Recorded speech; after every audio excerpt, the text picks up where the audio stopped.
High friends, আমি Shovan. Welcome to my YouTube channel. তো চলো আমরা সবাই মিলে এখন খাকি দ্য বেঙ্গল চ্যাপ্টারের যে অফিসিয়াল ট্রেলারটা সেটা দেখে নিই, যেটা আজকের ডেটে মানে 5th মার্চ 2025-এ রিলিজ করেছে। এবং এই ওয়েব সিরিজটা কিন্তু 20 মার্চ 2025-এ রিলিজ করতে চলেছে। তো চলো আমরা সবাই মিলে খাকি দ্য বেঙ্গল চ্যাপ্টারের যে অফিসিয়াল যে ট্রেলার, যেটা নেটফ্লিক্সে এখন থেকে প্রায় 2 ঘন্টা আগে স্ট্রিম হয়ে গেছে, এবং ট্রেলার ডিউরেশন হলো 2 মিনিট 36 সেকেন্ড। তো চলো সেটা আমরা সবাই মিলে দেখি। Let's start. 3 2 1 here you go. Kolkata police protection दे रही है रूलिंग पार्टी को और रूलिंग पार्टी प्रोटेक्शन देती है क्रिमिनल्स को।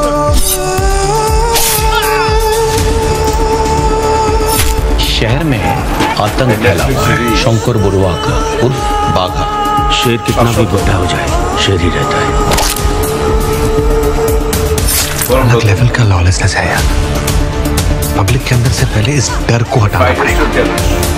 इस सरकार को बताना ही होगा कि कहां छुपा कर रखा है शंकर बरुआ और बाघा को। बाघा कौन है गुरु? पूरा पुलिस डिपार्टमेंट किसके पिछवाड़े में घुसा? मेरा।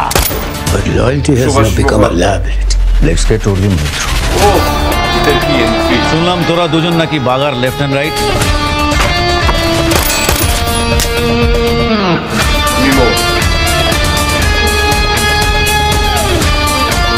ये सागर और रंजीत का क्या हिस्ट्री है?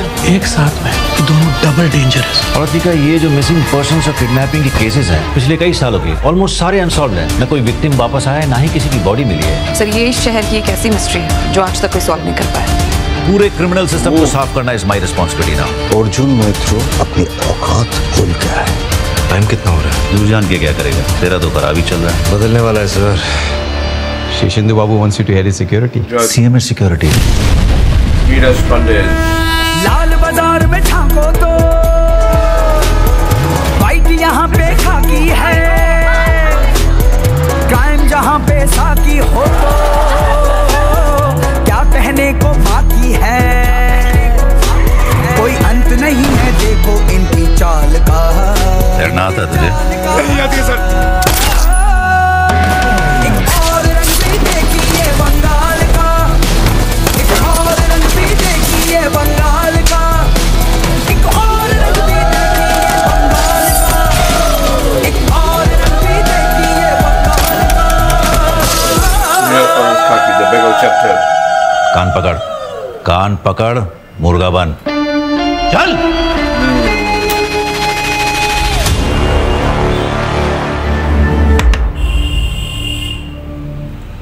অ্যাকচুয়ালি পুরো টাইমটা যদি আমি বলি তাহলে কিন্তু 2 মিনিট 21 সেকেন্ড এটা ট্রেলার হবে। এবং এখানে কিন্তু যে পলিটিক্যাল যেই এনভায়রনমেন্টটা তৈরি হয়েছে সেটা কিন্তু দুর্দান্ত, এবং সব মিলিয়ে কিন্তু দুর্দান্ত লাগছে কিন্তু, যেটা 20 মার্চ রিলিজ হতে চলেছে। এবং ডিরেক্টেড বাই দেবাত্মা মণ্ডল এবং তুষার কান্তি রায়, দুজনে মিলে ডিরেক্ট করছেন। এবং রিটেন বাই নীরাজ পান্ডে, দেবাত্মা মণ্ডল এবং সম্রাট চক্রবর্তী, এরা তিনজনে মিলে লিখেছেন। এবার নীরাজ পান্ডের যেই স্টোরি টেলিংগুলো হয় সেগুলো আপনারা এর আগে যারা নীরাজ পান্ডে যারা মুভি যারা দেখেছেন তারা কিন্তু ভালো মতো কিন্তু বুঝতে পারবেন যে তিনি কত বড় মাপের একজন স্ক্রিন প্লে রাইটার।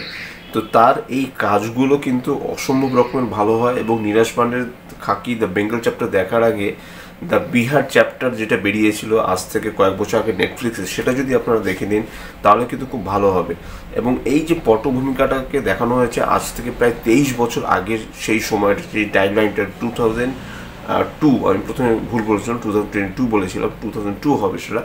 তো সেই সময়কার যে টাইমলাইনটাকে যে দেখানো হয়েছে সেটাকে কিন্তু খুব সুন্দরভাবে জিনিসটাকে দেখানো হয়েছে। এবং এখানে জিতকে তো দুর্দান্ত লাগছে। জিতের যে এন্ট্রি সিনটা যখন সে লাঠি দিয়ে মারছে দুর্নীতিগ্রস্ত মানে লোকেদের, তা সেই জায়গাটা বেশ ভালো। এবং এখানে কিন্তু বোমবাদাকে মানে প্রসেনজিৎ চট্টোপাধ্যায়কে দুর্দান্ত লাগছে।